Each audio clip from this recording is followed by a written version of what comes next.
Get to Old Navy now, because this week only there's a new red hot deal every single day. Plus up to 50% off store-wide. That's up to 50% off your favorite Old Navy styles. Also get $10 off your next purchase when you buy online and pick up in store. So hurry in and get today's wow-worthy fashion pieces at a price you won't believe. Only at Old Navy. Valid 7/12 to 19. Select styles only. $10 off valid in store only. One-time use. Excludes clearance, gift card, register lane items, jewelry. Welcome to the Bulletproof Screenplay Podcast, episode number 12. The reason I write is because kidnapping people and forcing them to act out your interesting make-believe world is technically illegal. Anonymous. Broadcasting from a dark, windowless room in Hollywood, when we really should be working on that next draft. It's the Bulletproof Screenplay Podcast, showing you the craft and business of screenwriting while teaching you how to make your screenplay bulletproof. And here's your host, Alex Ferrari. Welcome to a crossover episode of the Bulletproof Screenplay Podcast. I am your humble host, Alex Ferrari. Now, today's show is sponsored by Bulletproof Script Coverage. Now, unlike other script coverage services, Bulletproof Script Coverage actually focuses on the kind of project you are and the goals of the project you are. So we actually break it down by three categories: micro budget, indie film market, and studio film. There's no reason to get coverage from a reader that's used to reading tentpole movies when your movie's going to be done for $100,000. And we wanted to focus on that at Bulletproof Script Coverage. Our readers have worked with Marvel Studios, CAA, WME, NBC, HBO, Disney, Scott Free, Warner Brothers, The Blacklist, and many, many more. So if you need your screenplay or TV script covered by professional readers, head on over to covermyscreenplay.com. Now, today we have a crossover podcast event. We are publishing the same episode on both the Bulletproof Screenplay Podcast and the Indie Film Hustle Podcast. Now, being the host of both podcasts, every once in a while I'm going to do these kind of crossover events because I feel sometimes that the guest from one episode or one podcast might benefit the audience from the other one and vice versa. So every once in a while I'm going to be doing that, and today's guest is no exception. K.M. Weiland is the author of Creating Character Arc, the Masterful Author's Guide to Uniting Story Structure, Plot, and Character Development.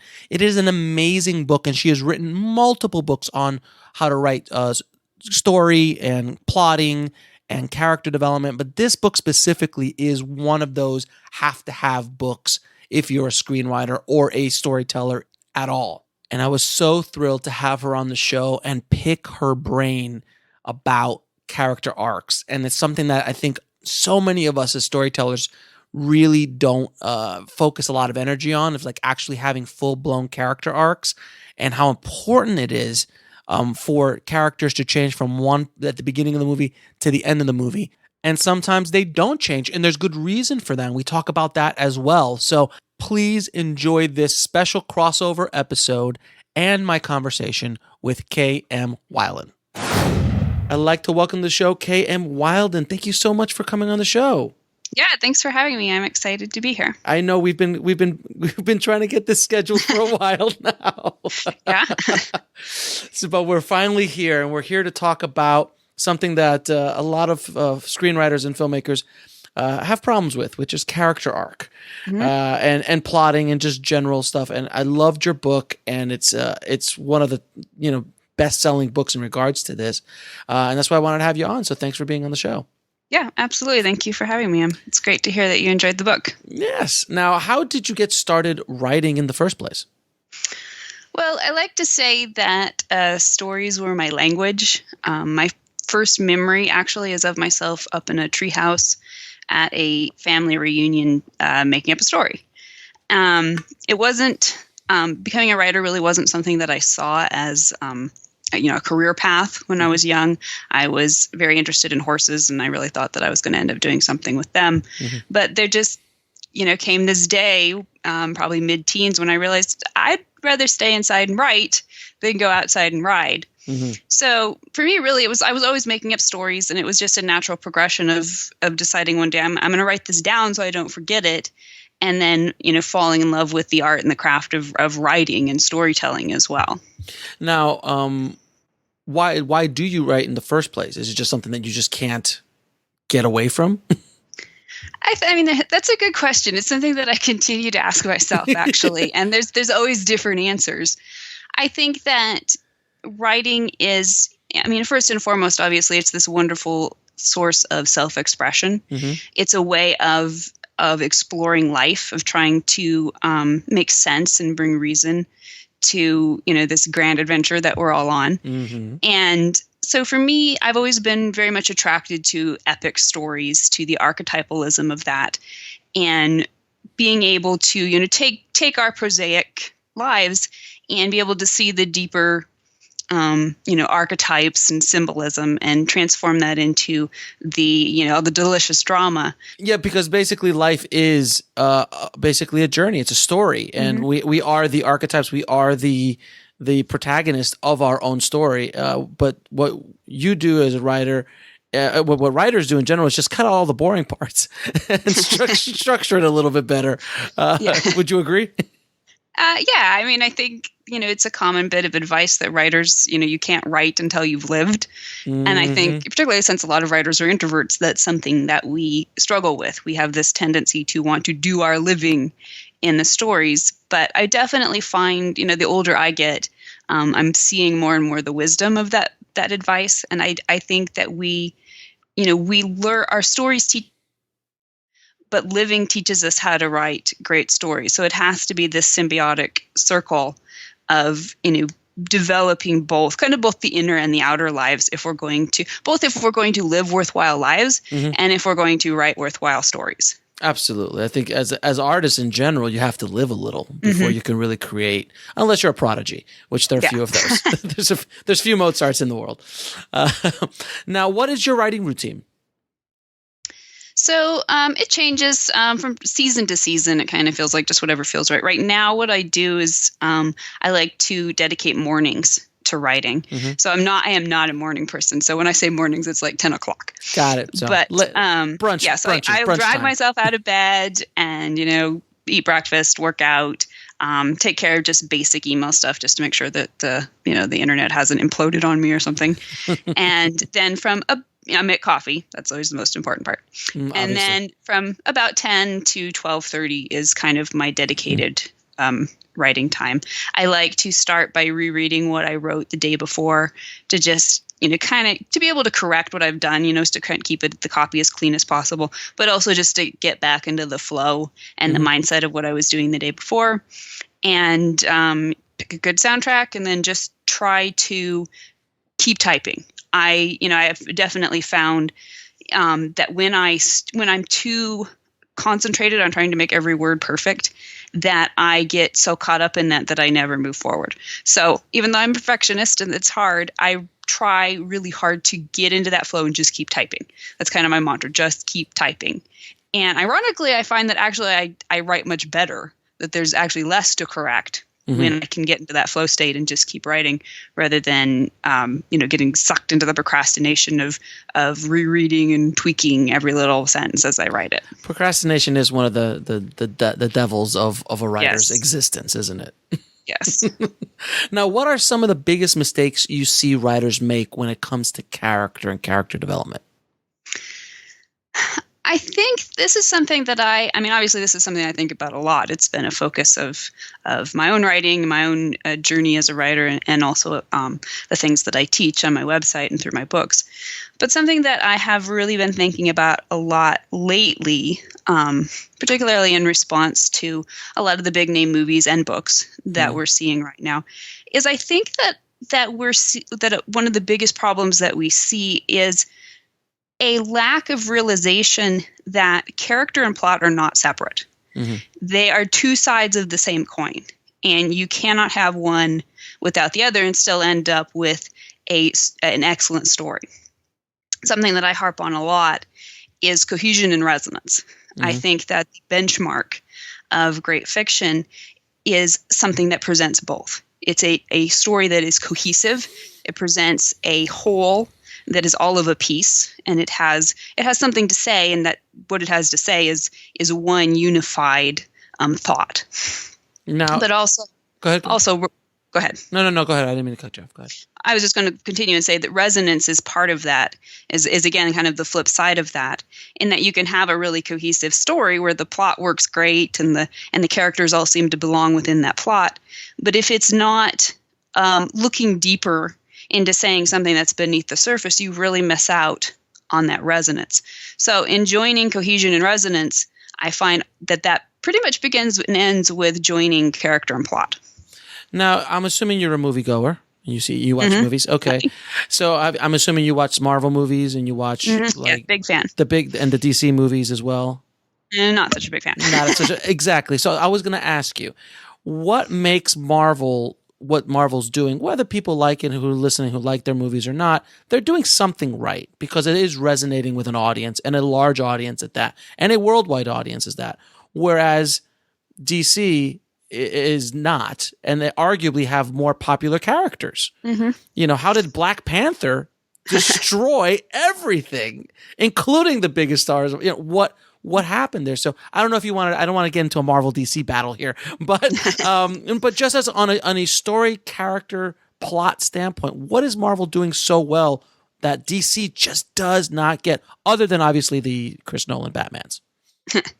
I think that fundamentally, Marvel started out with a vision for what it was doing, and DC is kind of playing catch up at this point. They're trying to copy Marvel's success rather than creating their own vision for what they're doing, and I think that's fundamentally what's happened. Marvel, has certainly had many entries within the series that are not prime examples of great storytelling. Absolutely. But I think that overall, what they've done is created an atmosphere where there's leeway for those mistaken entries, because they've created an overall story where people are identifying and interested in the overall plot, and particularly what they've done with character. I think that they have done an excellent job, particularly with their primary, their cornerstone characters of Captain America and Iron Man. And I think that what they've done is they've been willing to be really honest with these characters. I think the Captain America movies, the last two, Winter Soldier and Civil War, are a particularly good example of this, in that they did things with the characters that were not what you usually see in these kind of movies. And I think that they did that from a place of honesty about who these people really are, rather than necessarily who audiences have been trained to expect their action heroes to be. That's a really good point of view, actually, because that's probably why the Nolan Batmans did so well, because we knew Batman. We all know what Batman is, but what he did with him, he made it a completely. We just got a different take on the character and a different perspective, and he acted in a way that we weren't expecting. And I think you're right, the especially with Captain America and with Iron Man, because arguably those are not top end characters in the Marvel universe. They are now. But in the, they're not Spider-Man. They're not the X-Men. No, and great acting aside, because I think they were both extremely well cast. Oh, absolutely. They're not characters that on the surface you look at them and you say, audiences are just going to love this person. Right. You've got a goody two-shoes on one hand and somebody who's an absolute jerk on the other. And yet we love these characters. The honesty and the empathy with which they've been portrayed is, I think, at the heart of why the series has been so successful in the long run. And what do you think the success of Black Panther was? Because unfortunately, I didn't get to see that in the theater, so not yet. Okay. I'm not sure. Yeah, I didn't make it. How? Well, you have to go. Well, my theater's closed down. I live in a little one theater town, and the theater's closed. So so now you're done. You have to. I'm gonna have to wait for VOD, unfortunately. Oh, okay. Well, it is a phenomenal entry into the Marvel universe without question. But it did something right because it actually outperformed the Avengers. Yeah, the trailers looked fantastic, so I'm definitely looking forward to it. Yeah, and I can't wait for Infinity War. I can't even imagine what's going to happen. But we're geeking out, so let's move on. So, how do you write a positive or a negative character arc for a character? So, I believe that the fundamental premise of story versus situation is that there is change involved. Something changes from the beginning to the end of the story.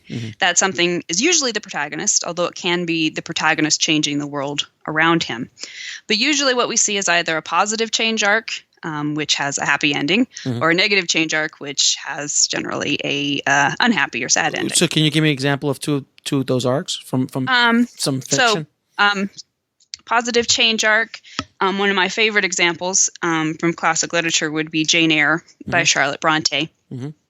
And negative change, The Great Gatsby. The thing about negative change actually is there's more variations of the negative change than we see of the positive. So we have a disillusionment arc, which is something we see in The Great Gatsby, which is actually very similar to a positive arc, except that what the character learns is not necessarily a positive truth. And we have a fall arc, which is where a character basically starts at a bad place and ends up in an even worse place. Emily Bronte's Wuthering Heights is a good example of this. The Star Wars prequels with Anakin Skywalker. Oh, God. They're horrible. It's an example of an arc like that. It's an example of many things not to do. But yes, I understand. He definitely starts off and ends off worse. Absolutely. Anyway, so, and then we also have a corruption arc, which is where a character starts off in a good place. It's this classic negative arc where a character starts off in a good place and ends in a bad place. Godfather. Breaking Bad. Great example. Breaking Bad. I haven't seen that either, but yeah, that would be my impression of what I've heard about it. First of all, you need to stop this interview right now and go to Netflix and watch that show. Black Panther, Breaking Bad, got it. You've got to watch Breaking Bad, for God's sakes. So how do you any tips on how to write a good positive or a good negative? Yeah. Okay. So the key to any change arc is that you're looking at a swivel between a lie that the character believes and a truth that he's either going to find and be positively transformed by, or that he's going to reject and therefore be negatively impacted and changed by his inability to absorb this truth. So the character in a positive arc, the character is going to start out believing a lie. And this lie is on some level going to be a survival instinct. Something has motivated this in his past that has led him to believe that he needs this lie to survive, to be able to claim his self-worth, or just to survive in an environment that enables this lie. And then over the course of the story, the conflict's going to enter his life and create situations where he's going to be forced to recognize that this lie is no longer viable. Slowly, it's going to become less and less effective for him, forcing him into this place where he has to face this truth, which should be always a painful truth, because if it's not, why hasn't he absorbed it before? So it's very much a story about sacrificing the easy things that we hold on to that enable us and prevent us from growth.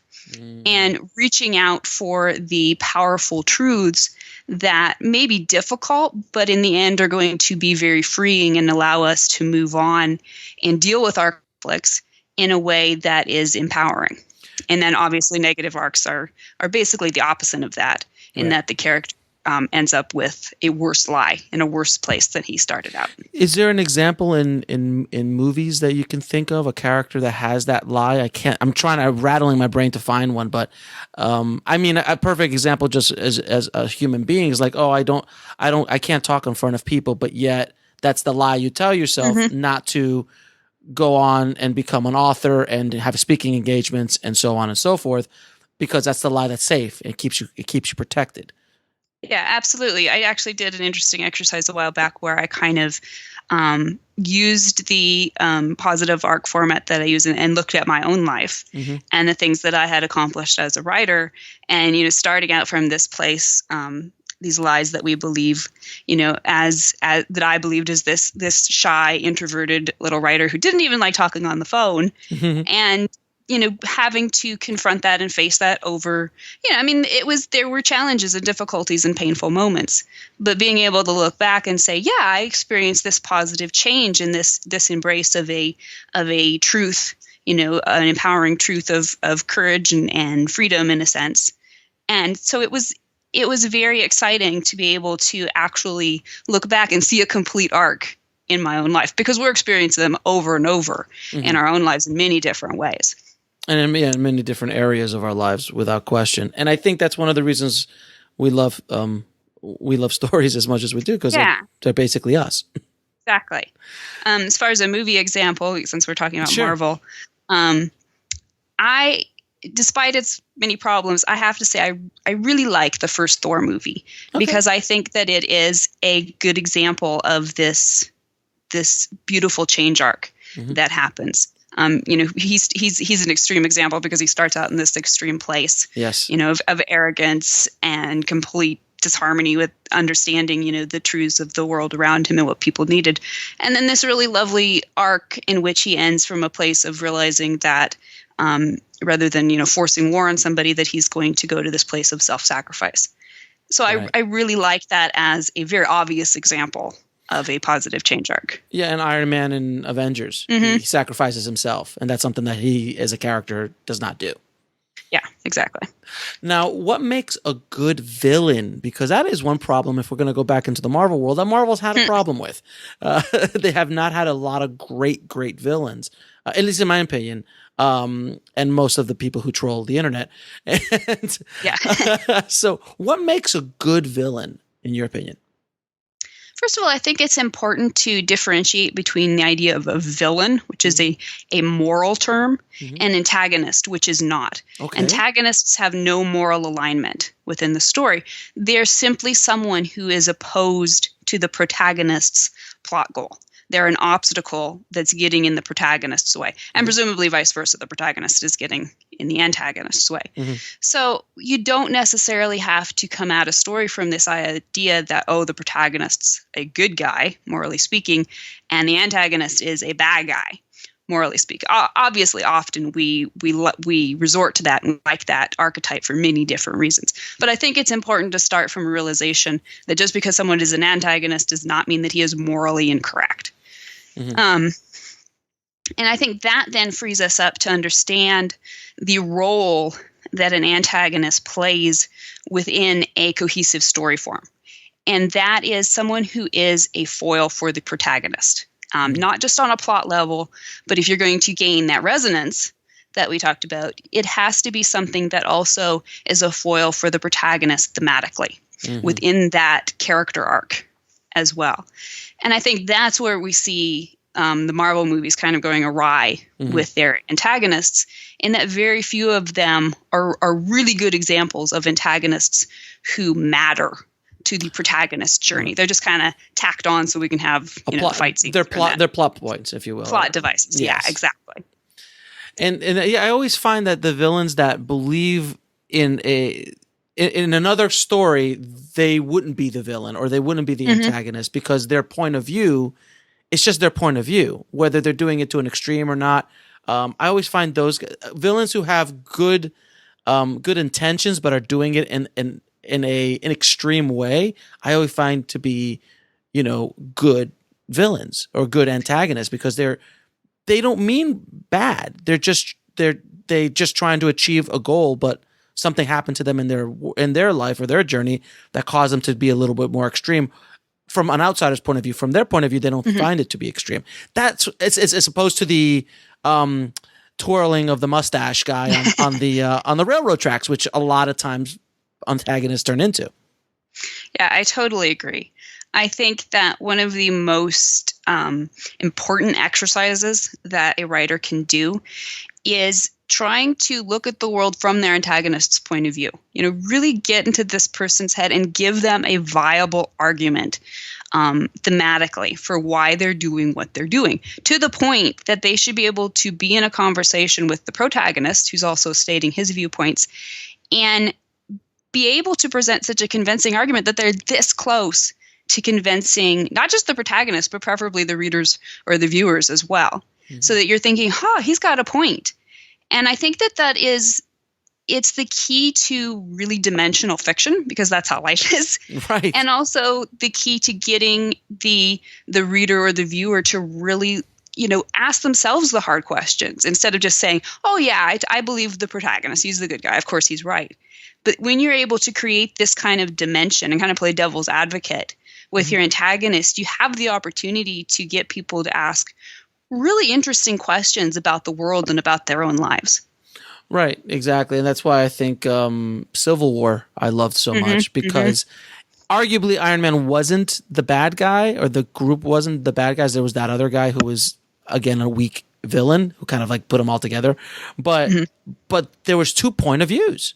And you were either on Team Cap or Team Iron Man. And it was very, I was a Team Cap guy. I completely agreed with him. I didn't agree with what Iron Man was trying to do. But it was just a very good example of point of view. Yeah, I totally agree. It's like you say, the bad guy in that movie was entirely a plot device.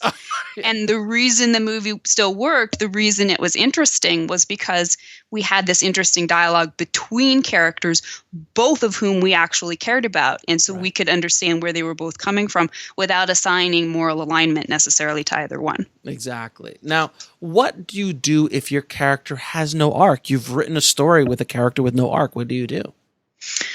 Okay, another important distinction I think that needs to be made at the beginning of that is that a lot of people think my character doesn't change, therefore there's no arc in this story. Sometimes that's true, but sometimes it's not. Flat arcs are actually just as viable and sometimes even more powerful a story arc as are change arcs. And what happens in these stories is that it's still a story of change. But what happens is that the character, the protagonist, starts out the story already in possession of the main thematic truth. So he's already got a handle on, pretty much a handle on whatever's the central question of the story is. And then throughout the conflict, he is able to use that truth to transform the world around him. So it's a world that believes the lie. And the protagonist is able to transform that world and essentially, quote unquote, give them the truth. Again, Marvel example, Winter Soldier, the second Captain America movie, is a good example of this. And again, not everybody in the story, antagonist and protagonist, have to change. I mean, if you look at Shawshank Redemption, the warden is the warden at the end, as he was at the beginning. Same thing goes for the guards. They don't change at all. The only people who change are the other guys. And some of those characters don't change either. I mean, only Andy and Red really change. Yeah, I think that's a question I get asked a lot is, do all my characters have to have character arcs? And the short answer is no, because you go absolutely bonkers when you try to give everybody an arc. Can you give an example of a movie or a story that everybody changes? Just the thought of it's exhausting. It's a lot.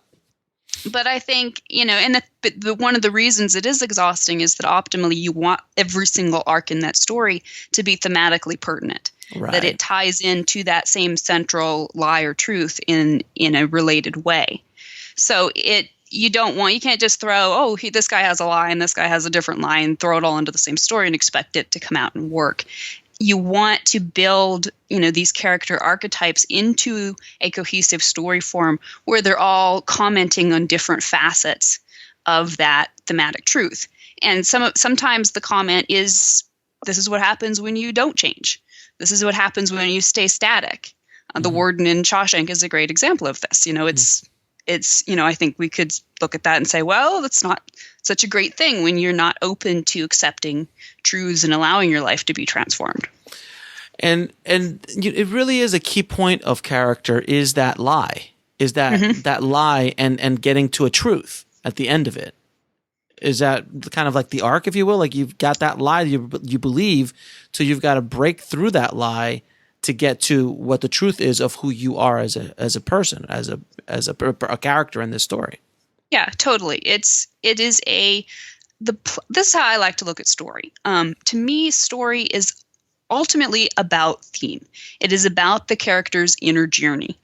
And the plot, in order to be cohesive to that, the plot is basically a metaphor, an externalized metaphor for that inner journey in which you're dramatizing this internal conflict in an external way. And obviously they influence each other. The internal conflict is going to drive the external conflict, and the things that are happening in the external plot are going to force and catalyze the change that this character is, struggling against in the beginning of the story, and then is, slowly as the story continues, coming to this place of realizing that yeah, this is really hard, but I have to do this if I'm going to, improve as a person and reach any place of inner freedom.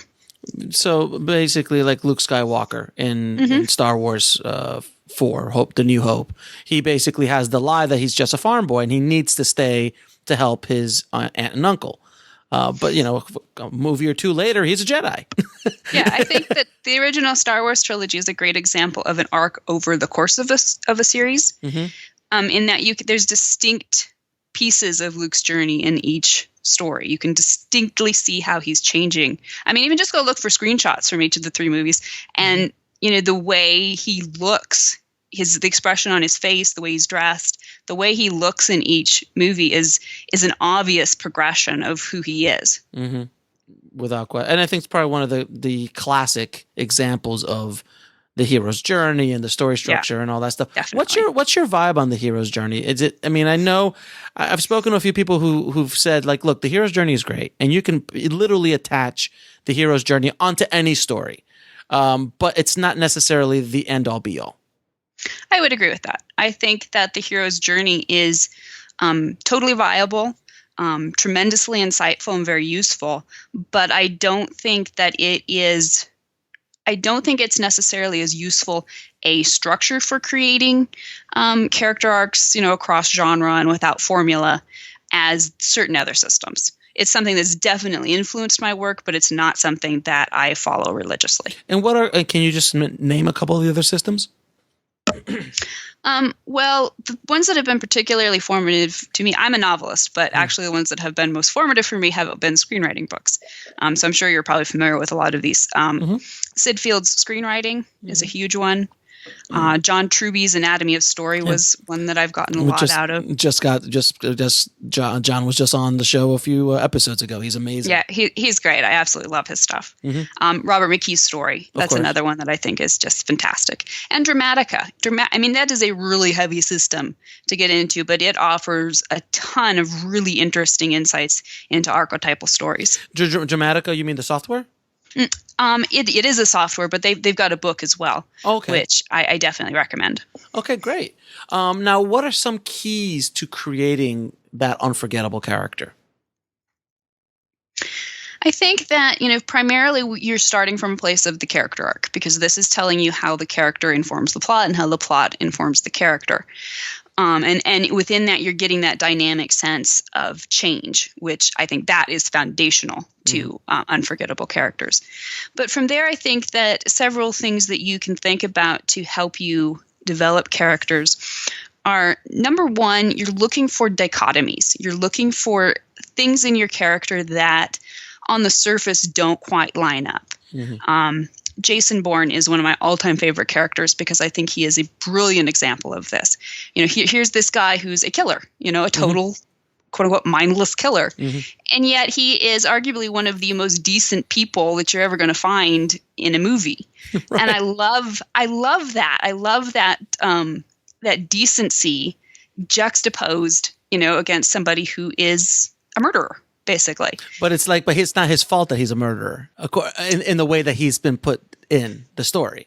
Actually, that's going to be my second point, in that I think that another key to dynamic characters is that it always has to be their fault. Whatever's happening to them, they should not be a victim. At some level, they have to be responsible for it. And I think that Jason Bourne is responsible for what's happened to him because he made the choice to let them turn him into that killer. So, and that's what haunts him. That's the guilt that haunts him through the entire series is, I did this. I let them do this to me. But even though in the beginning, in the first movie, he's a victim of his own decision. That's the point. He's a victim of his own decision. Which is and brilliant. So there's a level of responsibility, rather than just fobbing it off and saying, oh, well, somebody did this to me, poor me. But like, oh my gosh, I did this to me. I have to, face this. I have to deal with it. And that's like a catalyst for change. And that's so much more interesting. Exactly. Than just a victim. Like, oh, they did this to me or they did that to me. And I'm just dealing with the world. It was your choice. And now you've got to deal with it.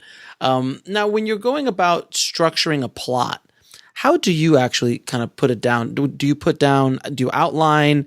Do you put down? A roadmap, like a roadmap to the end, and fill things in between? How do you actually do structuring, plot structuring?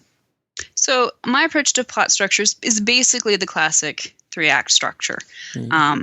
I divide each of the acts into, I divide the book into 8s, basically, and go from there. But what I do, and what I think, I'm a big proponent of outlining. My book, Outlining Your Novel, was kind of how I got started in doing the whole writing instruction thing. So I'm a huge on outlining.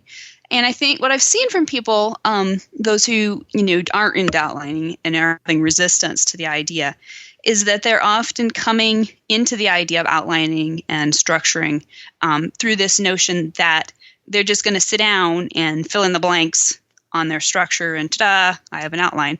And that's kind of soulless and it's boring. And then you have to, somehow figure out how to apply this skeleton to this story that you're going to create. So my approach, and I think that this is a really important way to approach either outlining or structuring, and that is you have to get a holistic view of the story first. So I enter outlining through basically a very stream of conscious process where I like to write longhand in a notebook, and I just kind of dump out everything that I know or sense about this story. I look for plot holes and I'm asking questions to kind of fill those in until I start getting a more rounded view of the story. And when that happens, I then have a rounded enough view to kind of be able to begin saying, oh, okay, well, this is going to be my first plot point. Here's the moment of truth at the midpoint where the character is going to start his shift from being focused on the lie to being more focused on the truth. And I can just, start instead of looking at the structure and saying, okay, well, I need a midpoint, so this can be my midpoint. I'm instead throwing the story onto the page and then kind of looking around and saying, oh, this is the midpoint. So I'm taking the story and fitting it into the structure rather than using the structure to try to engineer a story. And then obviously that will help me find, the parts that are missing that I need to fill in the blanks. But I find that a much more holistic process than starting with the structure and, trying to create a story that's perfectly structured rather than letting it find its own structure. Got it. And that's a lot of that's a mistake I've made in the past, and many writers have made in the past, is they take that hero's journey model and then they just start slapping things in. It just kind of like you're jamming everything in there, and not letting everything breathe. Yeah, and it's not as fun either. It's not as subconscious and holistic. So I just find it's not nearly as fun as doing it the other way. Now, do you find that too many writers today are not taking enough risks with their work? I think yes. I would say yes overall. I think that there's this sense that they want to take risks and that they're trying, but that they don't understand. It's kind of like I always say that the only rule in writing is follow all the rules unless you're brilliant and then break them. But we have to, in order to do that, in order to reach that level of brilliance where we're able to take these risks that take us beyond the normal story conventions, we first have to start with that foundation in what those rules actually are, what story theory is, and why it matters. Because if we don't understand that, then we're not able to make educated decisions about where to vary from it or where to experiment with it.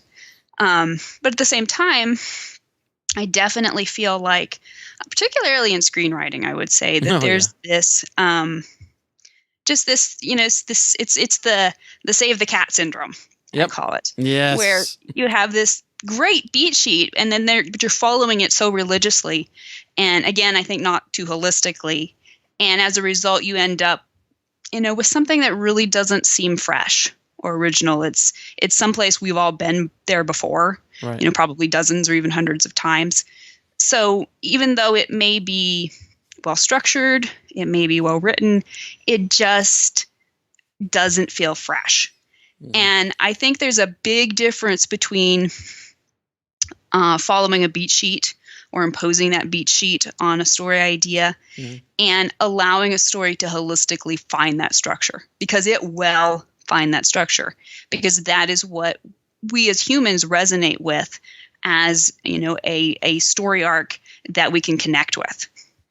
Now, what are a few secrets to telling a good story, in your opinion? Well, I think everything we've talked about definitely pretty much comes back to that.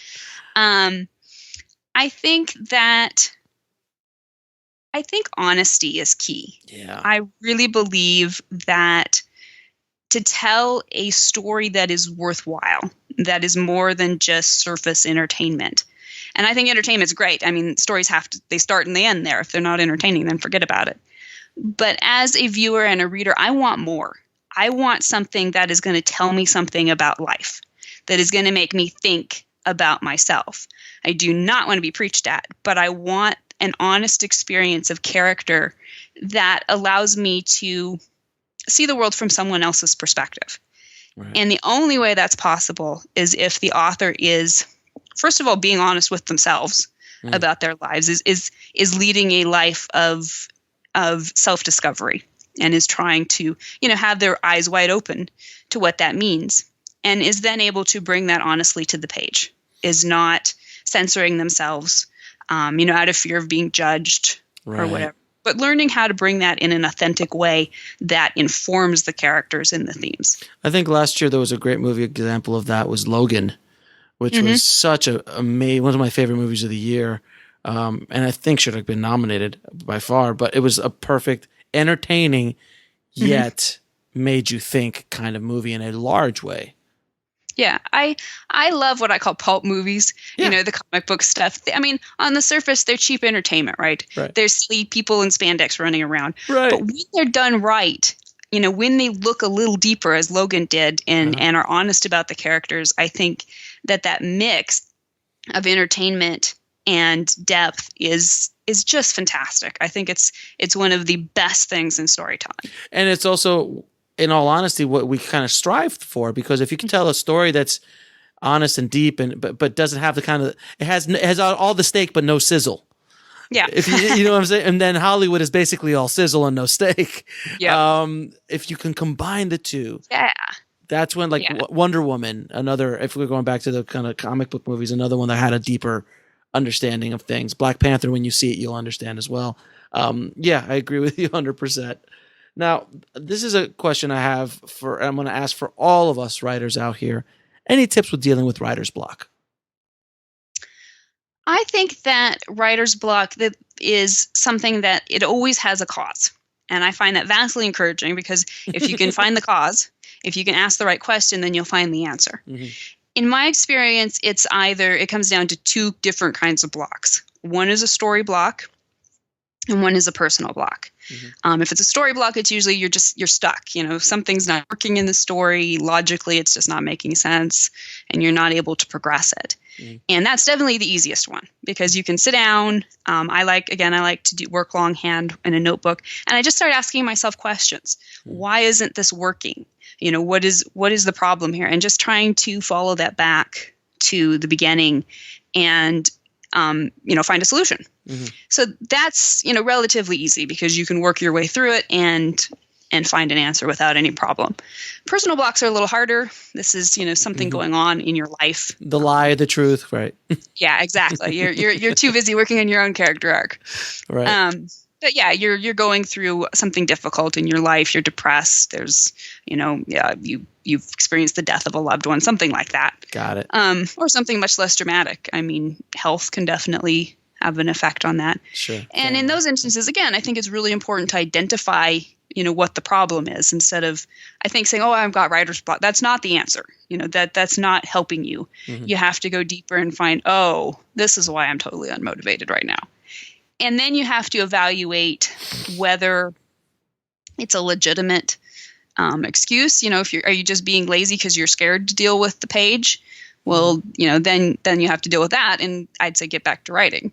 But if it's something else, if you're going through a legitimate difficulty in your life, mm-hmm. if health is a big issue, then I would say be kind to yourself. There's a time and a place to crack the whip and get to writing. Mm-hmm. And there's a time and a place to step back and concentrate on yourself in your life and not subject yourself to, the guilt that is associated with the idea of writer's block. One of the great movies about writer's block that I've ever seen was Adaptation. Mm-hmm. Did you like that movie? I haven't seen the whole thing, so I wouldn't say I'm completely able to comment on that. Well, okay. All right. Nothing to add to the list. All right, add it to the list. But Breaking Bad, seriously. Stop it. Okay, now, and what's can I ask you, why do you think stories are so important to our society in general today? Why does it mean so much in today's, I can understand back when there was nothing to do other than hunt and gather. But in today's world, why is story so important still?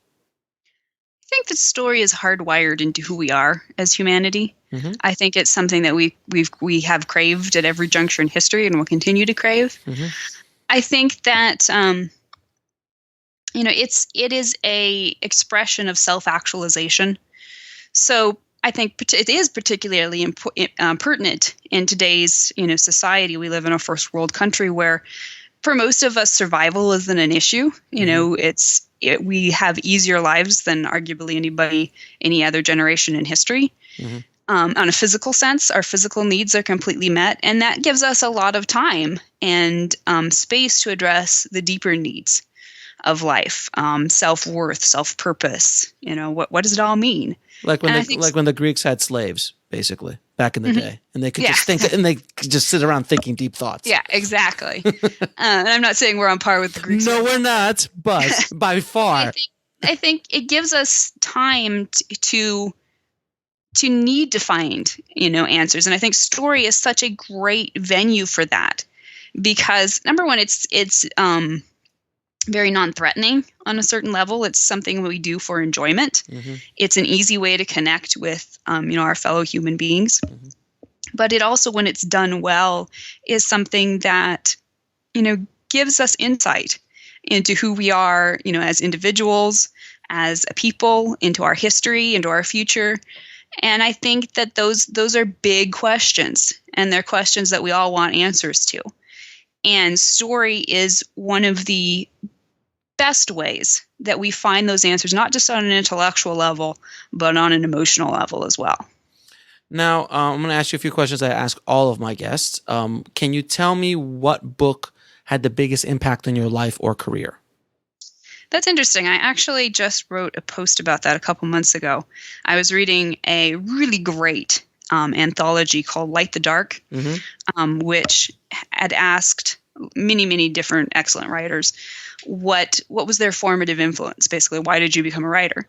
And I'm reading this book, and they all have these blithe answers, which they'd probably thought about for a long time before they wrote the post. But it was just like they immediately knew what their response was, and I'm going, I don't know. What was my formative influence? Right. So I got to thinking about that, and kind of just thinking about the stories that I'm repeatedly drawn to, the stories that I'm interested in writing, which again are very much this epic archetypal approach to drama.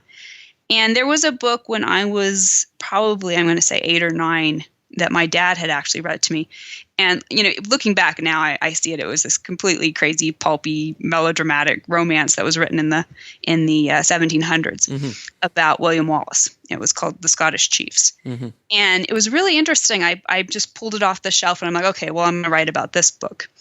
And I flipped open to a passage that I remembered and was just shocked by this book that I just kind of randomly chosen as the book, and this passage that I kind of randomly turned to. And within that passage, it was about the death of a brother in arms in the middle of battle. And it was like, this is my writing. This is everything that I write about. And so it was kind of just shocking and interesting to realize that whether that book had actually influenced everything that I'd written afterwards, mm-hmm. or whether it was just an example of something that I continue to resonate with, mm-hmm. it was very interesting to kind of look back on that bit of my childhood. Now, what is the lesson that took you the longest to learn, whether in the film business or in life? Or not the film business, obviously, in writing or in life? Well, that is an interesting question. I'm going to say, I think it's been the idea of being kind to myself. Mm-hmm. I think that it's something that we see in people in general, but particularly I think in writers, there's this self-flagellation, this this constant sense that we're not measuring up, that our writing isn't any good. What we're trying to say. We all suck. Yeah. Yeah. And I think a realization that, number one, we're all in this together and we all feel that way. So, it's really not a benchmark. Right. And, but also just realizing that it's a journey. Life is not so much about the destinations as it is about the journey. Oh, yes. And that's true in life as much as it is in the actual writing process. Now, this is going to be probably the toughest question of all. Three of your favorite films of all time. Oh, gosh. Okay. Well, number one has got to be The Great Escape. That's my all-time favorite movie. We rewatch it every year.